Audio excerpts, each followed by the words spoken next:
ನೀವು ಆಲದ ಮರವನ್ನು ನೋಡಿರ್ತೀರಾ, ಆದರೆ ಈ ಥರದ ಆಲದ ಮರವನ್ನು ನೋಡಿರ್ತೀರಾ? ವಿಶ್ವವಿಖ್ಯಾತ ದೊಡ್ಡ ಆಲದ ಮರಕ್ಕೆ ನಿಮಗೆಲ್ಲರಿಗೂ ಸ್ವಾಗತ.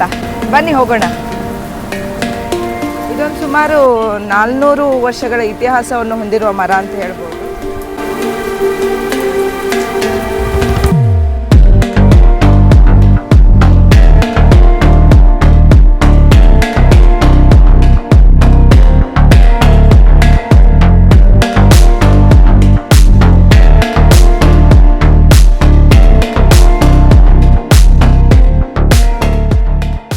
ಹಾಯ್, ಹಲೋ, ನಮಸ್ಕಾರ ಸ್ನೇಹಿತರೆ.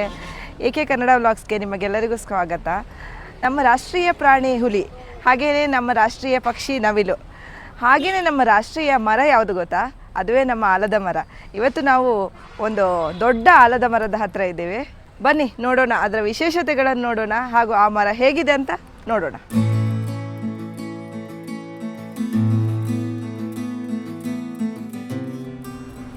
ಟಿಕೆಟ್ ಇಲ್ಲ ಅಲ್ಲ?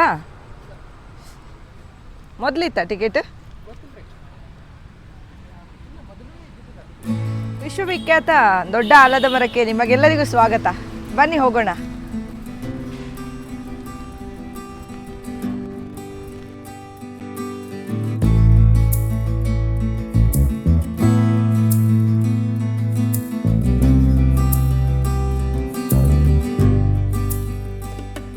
ನೀವು ಆಲದ ಮರವನ್ನು ನೋಡಿರ್ತೀರಾ, ಆದರೆ ಈ ಥರದ ಆಲದ ಮರವನ್ನು ನೋಡಿರ್ತೀರಾ? ಸುಮಾರು ಒಂದು 3 ರಿಂದ 4 ಎಕರೆ ಪ್ರದೇಶಗಳಲ್ಲಿ ಈ ಆಲದ ಮರ ವಿಸ್ತೀರ್ಣತೆಯನ್ನು ಹೊಂದಿದೆ. ನೋಡಿ ಎಷ್ಟು ದೊಡ್ಡ ಮರ ನೋಡಿ.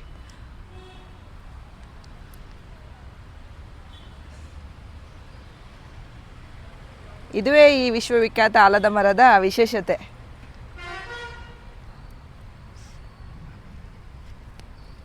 ಈಗ ಸುಂದರವಾದ ಪಾತ್ ಸಹ ಮಾಡಿದ್ದಾರೆ. ಅದರಲ್ಲಿ ನಡ್ಕೊಂಡು ಆರಾಮ್ಸೆ ನೀವು ಮರವನ್ನು ನೋಡ್ತಾ ಹೋಗ್ಬೋದು. ಮುಂಚೆ ಎಲ್ಲ ಈ ಥರ ಗ್ರಿಲ್ಸ್ ಎಲ್ಲ ಹಾಕಿರಲಿಲ್ಲ. ಈಗ ತೋಟಗಾರಿಕಾ ಇಲಾಖೆಯಿಂದ ಈ ಥರ ಗ್ರಿಲ್ಸ್ ಎಲ್ಲ ಹಾಕ್ಕೊಂಡು ಕರ್ನಾಟಕ ಸರ್ಕಾರ ತೋಟಗಾರಿಕಾ ಇಲಾಖೆನೇ ಈ ಮರವನ್ನು ನೋಡ್ತಾ ಇದೆ. ಇದೊಂದು ಸುಮಾರು 400 ವರ್ಷಗಳ ಇತಿಹಾಸವನ್ನು ಹೊಂದಿರುವ ಮರ ಅಂತ ಹೇಳ್ಬೋದು. ತುಂಬ ಹಳೆಯ ಮರ. ಇಲ್ಲಿ ನೋಡಿ ಎಷ್ಟು ದೊಡ್ಡದಾಗಿದೆ, ಎಷ್ಟು ಬೃಹದಾಕಾರವಾಗಿದೆ. ಆಲದ ಮರದ ವಿಶೇಷತೆ ಏನಂದರೆ ಅದರ ಬೇರಿನಿಂದಲೇ, ಅಂದರೆ ಈ ಥರ ಬರುತ್ತಲ್ಲ, ಅದರಿಂದಲೇ ಮರಗಳು ಉತ್ಪತ್ತಿ ಆಗ್ತಾ ಹೋಗುತ್ತೆ. ನೋಡಿ ಎಷ್ಟೊಂದು ಮರಗಳು ಉತ್ಪತ್ತಿಯಾಗಿದೆ. ಎಲ್ಲ ಒಂದೇ ಮರದ ಕಾಂಡಗಳು.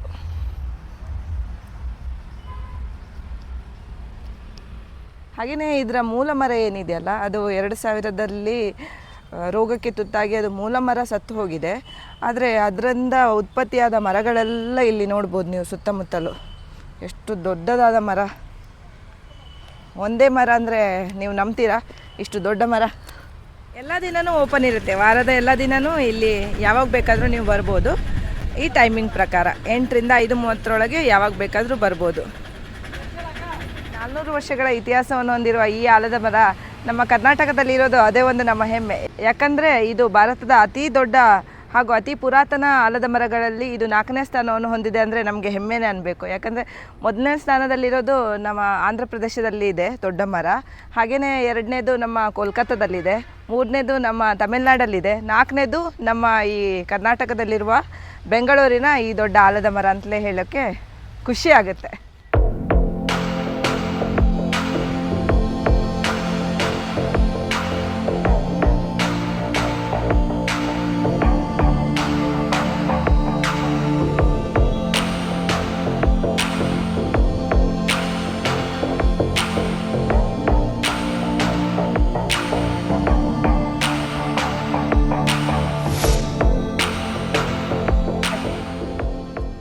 ನೋಡಿ ಇದೆಲ್ಲ ಕೊಂಬೆಗಳು ಕೆಳಗೆ ಬಂದಿರೋದ್ರಿಂದಲೇ ಎಲ್ಲ ಹುಟ್ಟಿದಂಥ ಮರನೇ.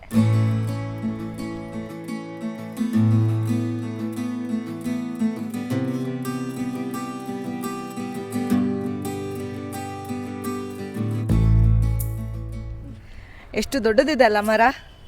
ತುಂಬಾ ದೊಡ್ಡದಿದೆ.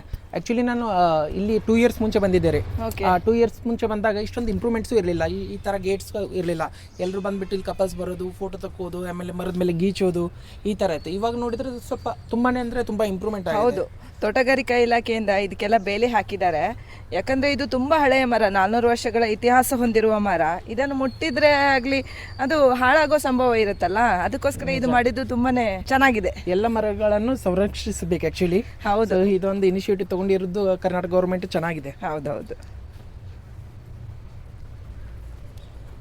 ಇಲ್ಲಿ ನೋಡಿ ಎಷ್ಟು ದೊಡ್ಡದಿದೆ, ಎಲ್ಲ ರೆಂಬೆ ಕೊಂಬೆ ಒಂದರಲ್ಲೇ ಇದೆ.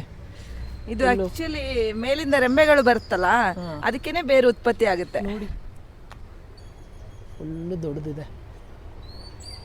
ಇದೊಂದು ಪಿಕ್ನಿಕ್ ಸ್ಪಾಟ್ ತರ ಕೂಡ ಅನ್ಕೋಬಹುದು ನಾವು ಆಕ್ಚುಲಿ. ಒಂದೇನಂತಂದ್ರೆ ಇಲ್ಲಿ ಮಂಗಗಳ ಕಾಟ ಜಾಸ್ತಿ. ಆಕ್ಚುಲಿ ಹೇಳ್ಬೇಕಂದ್ರೆ ಏನಾದ್ರು ತಿಂಡಿ ತಿನಿಸ್ ನಾವು ತಂದ್ರೆ ಬ್ಯಾಗ್ಸ್ ಎಲ್ಲ ತಂದ್ರೆ ಬಿಡೋದಿಲ್ಲ, ಆ ತರ ಇದೆ. ಸೊ ನೋಡ್ಬೋದು, ಇದನ್ನ ಫುಲ್ ರೌಂಡ್ ಶೇಪ್ ಅಲ್ಲಿ ಇದೆ ಎಲ್ಲ. ಅಲ್ಲಿ ನೋಡಿ ಎಷ್ಟು ಹೈಟ್ ಇದೆ. ಆದರೆ ಇದರ ತಾಯಿ ಮರ ಏನಿದೆಯಲ್ಲ ಅದು ಡಿಸ್ಟ್ರಾಯ್ ಆಗಿದೆ, ಅಂದರೆ ಸತ್ತು ಹೋಗಿದೆ. ಅದರಿಂದ ಹುಟ್ಟಿದಂತಹ ಮರಗಳೇ ಇದು. 2000 ಇಸ್ವಿಯಲ್ಲಿ ಅದಕ್ಕೆ ರೋಗ ಬಂದು ತಾಯಿ ಮರ ಏನಿದೆಯಲ್ಲ ಅದು ನಾಶ ಆಗಿದೆ. ಹಾಗೆ ಆಲದ ಮರದ ಇನ್ನೊಂದು ವಿಶೇಷತೆ ಅಂದರೆ ಹಲವಾರು ಪಕ್ಷಿಗಳಿಗೆ ಇದು ಆವಾಸ ಸ್ಥಾನ. ಯಾಕಂದರೆ ತುಂಬ ವಿಶಾಲವಾಗಿ ಹರಡ್ಕೊಂಡಿರೋದ್ರಿಂದ ಇಲ್ಲಿ ಹಲವಾರು ಪಕ್ಷಿಗಳು ಬಂದು ಇದರ ಮರದಲ್ಲಿ ವಾಸ ಮಾಡ್ತವೆ. ಹಾಗೆಯೇ ಇದರಲ್ಲಿ ಒಂದು ಕಾಯಿ ಆಗುತ್ತೆ, ಆ ಟೈಮಲ್ಲಂತೂ ಹೇಳೋದೇ ಬೇಡ, ಅಷ್ಟು ಪಕ್ಷಿಗಳು ಬಂದು ಇಲ್ಲಿ ವಾಸ ಮಾಡಿ ಆ ಕಾಯಿಗಳನ್ನು ತಿಂದು ಬದುಕ್ತವೆ. ಈಗಲೂ ನೀವು ನೋಡ್ಬೋದು ಸುತ್ತಮುತ್ತಲೂ ಎಷ್ಟು ಪಕ್ಷಿಗಳ ಸೌಂಡ್ ಕೇಳುತ್ತೆ ಅಲ್ವಾ. ಬೇಲಿ ಹಾಕಿದ್ದು ಎಷ್ಟು ಒಳ್ಳೇದಾಯ್ತಲ್ಲ, ಇಲ್ಲಾಂದರೆ ಈ ಮರವನ್ನು ಇಷ್ಟೊತ್ತು ಹಾಳು ಮಾಡಿ ಹಾಕ್ತಿದ್ರು. ನೋಡಿ ಎಲ್ಲ ಮರದ ಮೇಲೆ ಹೇಗೆ ಬರೆದಿದ್ದಾರೆ ನೋಡಿ. ಹಾಗೆ ನೀವು ಇಲ್ಲಿ ಒಂದು ಮುನೇಶ್ವರ ಸ್ವಾಮಿ ದೇವಸ್ಥಾನವನ್ನು ನೋಡ್ಬೋದು, ಅದರ ಬಗ್ಗೆ ಒಂದು ಇತಿಹಾಸನೂ ಇದೆ. ಹಾಗೆ ಈ ಆಲದ ಮರದ ಬಗ್ಗೆನೂ ಒಂದು ಇತಿಹಾಸ ಇದೆ. ಸ್ಥಳೀಯರ ಕಥೆಗಳ ಪ್ರಕಾರ, ಅಂದರೆ ಆಡು ಭಾಷೆಯಲ್ಲಿ ಕಥೆಗಳಿವೆ ಅಲ್ಲ, ಅದರ ಪ್ರಕಾರ ಏನಂದರೆ ಇಲ್ಲಿ ಮೊದಲು ಧಾನ್ಯದ ಕಣಜ ಇತ್ತಂತೆ, ಅಂದರೆ ಕಣವನ್ನು ಹಾಕಿ ಇಡ್ತಿದ್ರು ಈ ಪ್ರದೇಶದಲ್ಲಿ. ಹಾಗೆಯೇ ಅದರ ಮಧ್ಯಕ್ಕೆ ಒಂದು ಎತ್ತುಗಳನ್ನು ಕಟ್ಟಿ ರಾಗಿಯನ್ನು ಬೀಸುವಂತಹ ಪದ್ಧತಿಯು ಇಲ್ಲಿತ್ತು. ಅಂದರೆ ಇದು ಕೃಷಿ ಮಾಡುವಾಗ ಅದರ ಮಧ್ಯದಲ್ಲಿ ಅದು ಮೇಕೆ ಕಡ್ಡಿ ಅಂತ ಹೇಳ್ತಾರೆ. ಅದೇನಾಯಿತು, ಸಡನ್ನಾಗಿ ಒಂದು ದಿವಸ ಚಿಗುರ್ತದೆ. ಅದು ಚಿಗುರಿದೆ ಯಾಕಂತ ಹೇಳಿ ಭೂಮಾಲೀಕರು ಹೋಗಿ ದೇವರ ಹತ್ರ ಪ್ರಶ್ನೆ ಇಡುವಾಗ ಈ ಪ್ರದೇಶದಲ್ಲಿ ಮುನೀಶ್ವರ ಸ್ವಾಮಿ ನೆಲೆಸಿದ್ದಾನೆ ಅಂತ ಬಂದು ಒಂದು ಹೇಳಿದ ಇತಿಹಾಸನೂ ಇಲ್ಲಿ ಸ್ಥಳೀಯವಾಗಿ ಆಡು ಭಾಷೆಯಲ್ಲಿ ಇದೆ ಅಂತ ಹೇಳ್ಬೋದು. ಹಾಗೆ ಈ ಆಲದ ಮರ ಏನಿದೆಯಲ್ಲ ಅದೇ ಮೇಟಿ ಕಡ್ಡಿಯಿಂದ ಚಿಗುರಿದ ಮರವೇ ಇದು ಈ ಹೆಮ್ಮರವಾಗಿ ಬೆಳೆದಿದೆ ಅಂತ ಹೇಳುವ ಒಂದು ಇತಿಹಾಸವು ಈ ಸ್ಥಳೀಯರಲ್ಲಿ ಇಲ್ಲಿದೆ. ಹಾಗೆ ಸ್ನೇಹಿತರೆ, ನೀವಿಲ್ಲಿ ನೋಡ್ಬೋದು ದೊಡ್ಡ ಆಲದ ಮರವನ್ನು. ಹಾಗೆ ನಮ್ಮ ಹಾವೇರಿಯಲ್ಲಿ ಒಂದು ದೊಡ್ಡ ಹುಣಸೆ ಮರ ಇದೆ. ಅವು ಬಹಳ ದೊಡ್ಡ ಮರಗಳು. ಅದರ ವಿಡಿಯೋನು ನಾವು ಮಾಡಿದ್ದೀವಿ, ಅದರದ್ದು ಲಿಂಕ್ ಡಿಸ್ಕ್ರಿಪ್ಷನಲ್ಲಿ ಕೊಟ್ಟಿರ್ತೀವಿ. ಆ ವಿಡಿಯೋನು ನೀವು ನೋಡಿ, ತುಂಬ ಚೆನ್ನಾಗಿದೆ ಆ ಪ್ಲೇಸು. ಅದೇ ಥರ ಈ ಮರಗಳು ಎಷ್ಟು ಚೆನ್ನಾಗಿದೆ ನೋಡಿ. ಇಲ್ಲಿ ಬಂದರೆ ಎಷ್ಟು ಒಳ್ಳೆ ಗಾಳಿ, ಫ್ರೆಶ್ ಗಾಳಿಯನ್ನು ನಾವು ಸೇವನೆ ಮಾಡ್ಬೋದು. ನೋಡಲಿಕ್ಕೂ ನೋಡಿ ಯಾವ ಥರ ಇದೆ. ಇನ್ನೊಂದು ಖುಷಿಯಾಗಿರೋದು ಮೇಂಟೆನೆನ್ಸ್ ತುಂಬ ಚೆನ್ನಾಗಿ ಮಾಡಿದ್ದಾರೆ. ಈ ಮರಗಳದ್ದು ಮೇಂಟೆನೆನ್ಸ್ ತುಂಬ ಚೆನ್ನಾಗಿ ಮಾಡಿದ್ದಾರೆ.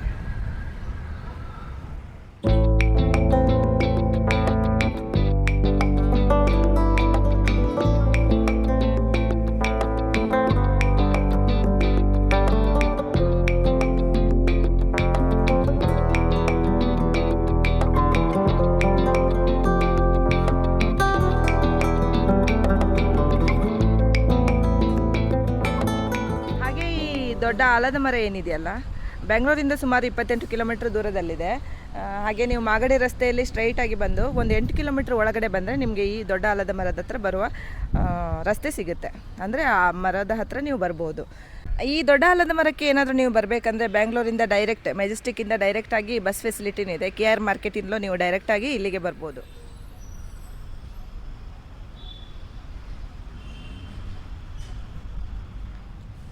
ಇಲ್ಲಿ ನೋಡಿ, ಇಲ್ಲಿಯ ಸಿಬ್ಬಂದಿಗಳು ಎಷ್ಟು ಚೆನ್ನಾಗಿ ಕೆಲಸ ಮಾಡ್ತಿದ್ದಾರೆ. ಎಲ್ಲ ಕ್ಲೀನಾಗಿದೆ ಪ್ಲೇಸ್. ಹಾಗೆಯೇ ಮರಕ್ಕೆ ಯಾವಾಗಲೂ ನೀರು ಬಿಡ್ತಾನೇ ಇರ್ತಾರೆ. ಇದನ್ನು ರಕ್ಷಣೆ ಮಾಡೋದು ಅವರ ಜವಾಬ್ದಾರಿ ಮಾತ್ರ ಅಲ್ಲ, ನಮ್ಮೆಲ್ಲರ ಜವಾಬ್ದಾರಿ ಕೂಡ. ಇಲ್ಲಿ ಬಂದು ಏನಾದರೂ ಕಸ ಬಿಸಾಕೋದಾಗಲಿ ಪ್ಲಾಸ್ಟಿಕ್ ಬಿಸಾಕೋದಾಗಲಿ ಮಾಡೋದು ತಪ್ಪು. ಹಾಗೆ ನೋಡಿ ಕೆಲವೊಂದು ಇನ್ಸ್ಟ್ರಕ್ಷನ್ಗಳನ್ನು ಇಲ್ಲಿ ಹಾಕಿದ್ದಾರೆ. ಪ್ಲಾಸ್ಟಿಕ್ ಬಳಕೆಯನ್ನು ನಿರ್ಬಂಧಿಸಲಾಗಿದೆ, ಹಾಗೆ ಮರದ ಮೇಲೆ ಬರೆಯೋದಾಗಲಿ ಇಲ್ಲ ಕ್ಲೈಮ್ ಮಾಡೋದಾಗಲಿ ಅಥವಾ ಒಳಗೆ ಹೋಗಿ ಆಟಾಡೋದಾಗಲಿ ಇಂಥವನ್ನೆಲ್ಲ ನಾವು ಮಾಡಬಾರ್ದು. ಪರಿಸರದ ಬಗ್ಗೆ ನಮಗೂ ಕಾಳಜಿ ಇರಬೇಕು. 400 ವರ್ಷಗಳ ಇತಿಹಾಸವನ್ನು ಹೊಂದಿರುವ ಈ ದೊಡ್ಡ ಆಲದ ಮರಕ್ಕೆ ಬಂದು ನಮಗಂತೂ ತುಂಬಾ ಖುಷಿ ಆಯಿತು. ಇಲ್ಲಿಗೆ ನೀವು ಬನ್ನಿ, ಸ್ವಲ್ಪ ಹೊತ್ತು ಒಳ್ಳೆ ಟೈಮ್ ಸ್ಪೆಂಡ್ ಮಾಡ್ಬೋದು, ಒಳ್ಳೆ ಆಕ್ಸಿಜನ್ನು ಸಿಗುತ್ತೆ ನಿಮಗೆ ಅಂತ ಹೇಳ್ತಾ ಇವತ್ತಿನ ವ್ಲಾಗನ್ನು ಇಲ್ಲಿಗೆ ಎಂಡ್ ಮಾಡ್ತಾ ಇದ್ದೇವೆ. ನಮ್ಮ ವಿಡಿಯೋನ ಹೊಸದಾಗಿ ನೋಡ್ತಾ ಇದ್ದರೆ ನಮ್ಮ ವಿಡಿಯೋನ ಸಬ್ಸ್ಕ್ರೈಬ್ ಮಾಡಿ, ಹಾಗೆ ನಮ್ಮ ವಿಡಿಯೋಗೆ ಲೈಕ್ ಮಾಡಿ, ಕಮೆಂಟ್ ಮಾಡಿ, ಹಾಗೂ ನಿಮ್ಮ ಫ್ಯಾಮಿಲಿ ಫ್ರೆಂಡ್ಸ್ಗಳ ಜೊತೆ ಶೇರ್ ಮಾಡಿ ಅಂತ ಹೇಳ್ತಾ ಇವತ್ತಿನ ವ್ಲಾಗನ್ನು ಇಲ್ಲಿಗೆ ಎಂಡ್ ಮಾಡ್ತಾ ಇದ್ದೀವಿ. ಬೈ ಫ್ರೆಂಡ್ಸ್, ನೆಕ್ಸ್ಟ್ ವಿಡಿಯೋದಲ್ಲಿ ಮತ್ತೆ ಸಿಗೋಣ.